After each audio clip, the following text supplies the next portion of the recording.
ତାକୁ ସାହାଯ୍ୟ ତମେ କରିବା ଉଚିତ। ଦଳୀୟ ଭିତ୍ତିରେ କାର୍ଯ୍ୟକ୍ରମ ହବ। ମୋର ମନା ନାହିଁ ଯେ ସମୀର ଦାସକୁ ଆମେ ଟିକଟ ଦେଇଥାନ୍ତୁ, କିନ୍ତୁ ପରିବର୍ତ୍ତିତ ପରିସ୍ଥିତିରେ ସମୀର ନାଁରେ ଯୋଉ ପ୍ରକାରର କାଗଜପତ୍ର ବାହାରିଥିଲା ତାକୁ ଦେଖିଲା ପରେ ଦଳର ନିଷ୍ପତ୍ତି ସେଇଟା କରାଯାଇଥିଲା। ଯଦି ସେ କଥାଟା ତାକୁ ଟିକଟ ଦିଆଗଲା ପରେ ବାହାରିଥାନ୍ତା ତେବେ ଦଳର ସମ୍ମାନ କେବେ ରହନ୍ତା ନାହିଁ।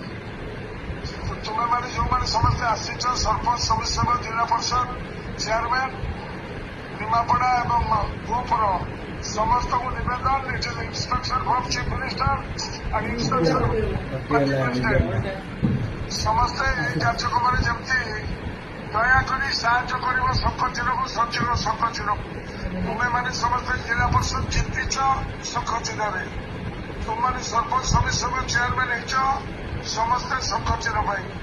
ତେଣୁକରି